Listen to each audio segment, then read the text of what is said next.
Am I the only one that didn't know the incredible history of Canada's first inhabitants? Long before the Europeans arrived, the land we now call Canada was home to many different groups of Indigenous people. These First Nations, Inuit and Métis peoples had their own unique cultures, languages and traditions. They lived in harmony with nature, relying on the land for survival. They hunted, fished and gathered food. They also traded with neighboring tribes, forming complex social networks that spanned vast distances. From the Haida on the Pacific coast, known for their totem poles and seafaring skills, to the Anishinaabe in the Great Lakes region, skilled hunters and traders, each nation had its own unique character. The Inuit thrived in the Arctic, adapting to the harsh conditions with ingenuity. Their knowledge of the land and its resources was profound, passed down through generations of oral history and storytelling. These Indigenous peoples were the first inhabitants of Canada, shaping the land and its history for thousands of years. The arrival of Europeans in the late 15th century marked a turning point in the history of Canada. It brought about significant changes, both positive and negative, for the Indigenous peoples. While trade and cultural exchange occurred, the Europeans' arrival also led to conflict, disease, and displacement. The clash of cultures would forever alter the course of Canada's history. The stories of these Indigenous peoples, their resilience and their enduring connection to the land, form an integral part of Canada's national identity. Their struggles and triumphs are woven into the fabric of the nation. Understanding their history is crucial to appreciating the rich tapestry of cultures that make up modern-day Canada. The lure of the unknown, coupled with the promise of riches, drew European explorers to the shores of Canada. The Vikings, led by Leif Erikson, were among the first to set foot on Canadian soil, establishing a short-lived settlement in Newfoundland around 1000 AD. However, it was not until the late 15th century that European exploration and colonization truly began. In 1497, John Cabot, an Italian explorer sailing for England, landed on the coast of Newfoundland. His voyage, seeking a westward route to Asia, marked the beginning of England's claim to the New World. Soon after, French explorers, including Jacques Cartier, began exploring the eastern coast of Canada. Cartier's voyages up the St. Lawrence River in the 1530s laid the foundation for French claims to the region. The arrival of Europeans had a profound impact on the Indigenous populations. While initial interactions were often based on trade, European diseases against which the Indigenous peoples had no immunity decimated their populations. The introduction of European goods and technologies also began to transform traditional ways of life. The early encounters between Europeans and Indigenous peoples were marked by both cooperation and conflict. Trade alliances were forged, and Indigenous knowledge proved invaluable to the Europeans navigating the unfamiliar land. However, cultural misunderstandings and competition for resources also led to tensions and at times open conflict. These early interactions would shape the relationship between Europeans and Indigenous peoples for centuries to come.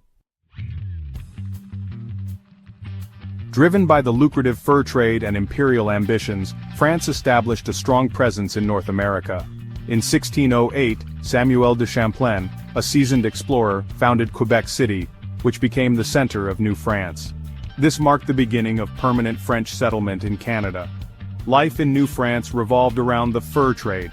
French voyageurs, adventurous traders, ventured deep into the continent, establishing trading posts and fostering relationships with Indigenous peoples. They traded European goods such as metal tools and firearms for beaver pelts and other furs highly prized in Europe. The Catholic Church played a significant role in the colony's development. Missionaries, driven by a desire to convert the Indigenous population to Christianity, established missions and schools. They learned Indigenous languages and played a crucial role in mediating between the French and Indigenous nations. Despite its vastness, New France remained sparsely populated compared to the British colonies to the south. The harsh climate, the constant threat of conflict with the Iroquois Confederacy, and the French government's focus on other colonies limited its growth. Nevertheless, New France left an enduring legacy on Canada, shaping its language, culture, and identity. Section 4. The Struggle for Control, France versus Britain. The 18th century witnessed a fierce rivalry between France and Britain for control of North America. Both empires sought to expand their colonial possessions, leading to a series of conflicts that would shape the fate of Canada. the fur trade remained a major source of contention. The British, based in the 13 colonies to the south, competed with the French for control of this lucrative industry.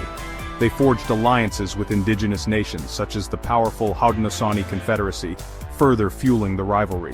The struggle for control culminated in the 7 Years' War, which raged from 1756 to 1763. This global conflict, known as the French and Indian War in North America, pitted British and colonial forces against the French and their indigenous allies. The war witnessed major battles fought on Canadian soil, including the pivotal Battle of the Plains of Abraham in 1759. The British, led by General James Wolfe, emerged victorious, capturing Quebec City and dealing a significant blow to French power in North America. The Treaty of Paris in 1763 marked the end of French rule in Canada. France ceded its Canadian territories to Britain, retaining only the islands of Saint-Pierre and Miquelon off the coast of Newfoundland. This British victory had far-reaching consequences, paving the way for the emergence of Canada as a British colony. Gap 3S Section 5, Modern Era, Technological Advancements and Cultural Diversity. As we move into the modern era, Canada has emerged as a vibrant and dynamic nation, marked by significant technological advancements, cultural diversity, and a growing global influence. The 20th and 21st centuries have been a period of rapid change and progress for the country. Technological innovation has been a cornerstone of Canada's development in recent decades. From pioneering advancements in telecommunications by companies like Nortel Networks, to the development of the Canadarm, a robotic arm used on NASA's space shuttles, Canadian ingenuity has left an indelible mark on the world. More recently, Canada has become a hub for artificial intelligence research, with institutions like the Vector Institute in Toronto leading the way. Cultural diversity is another defining feature of contemporary Canada. The country is known for its multiculturalism policy, which promotes the idea of a mosaic of cultures, each contributing to the nation's identity. Major cities like Toronto, Vancouver, and Montreal are vibrant melting pots, where people from all over the world live, work, and celebrate their heritage. Festivals, cuisine, and art from diverse cultures enrich the Canadian experience, making it a truly inclusive society. Canada's influence on the global stage has also grown. The country is an active participant in international organizations such as the United Nations and NATO, and it plays a significant role in global peacekeeping missions. Canadian leaders, including Prime Ministers like Lester B. Pearson and Justin Trudeau, have championed issues such as human rights, environmental sustainability, and international cooperation. Key figures in various fields have also shaped modern Canada. For instance, Terry Fox's Marathon of Hope continues to inspire millions, while artists like Drake and Celine Dion have achieved global acclaim. Innovators, activists, and leaders across the spectrum contribute to the nation's dynamic character. In conclusion, modern Canada is a testament to the nation's ability to adapt, innovate, and embrace diversity. Its technological advancements, cultural richness, and global influence make it a beacon of progress and inclusivity. Join us in our next video as we delve deeper into the stories and achievements that continue to shape this remarkable nation. Section 5. The Fur Trade, Shaping a Nation. The fur trade, a driving force behind European exploration and settlement, played a pivotal role in shaping Canada's development. It influenced the relationships between Europeans and Indigenous peoples, drove economic growth, and shaped the geographic boundaries of the nation. The Hudson's Bay Company, chartered in 1670, dominated the fur trade for centuries. The HBC established trading posts across vast stretches of Canada, from the shores of Hudson Bay to the Pacific coast. Their traders, relying on Indigenous knowledge and skills, navigated vast distances, exchanging European goods for valuable furs. The fur trade fostered a complex relationship between Europeans and Indigenous peoples. Indigenous hunters and trappers provided the furs that fueled the trade, while European goods such as metal tools, firearms, and textiles became integrated into Indigenous societies. However, the trade also had negative consequences. Competition for resources led to conflict, while European diseases continued to decimate Indigenous populations. The fur trade's impact extended beyond economics. It spurred exploration, mapping out the vast Canadian interior. The pursuit of furs led to the establishment of settlements, trading posts, and transportation routes, laying the groundwork for future development. The legacy of the fur trade is still evident in Canada today. The names of cities, rivers, and companies reflect its significance, while the descendants of those involved in the trade continue to play a vital role in Canadian society.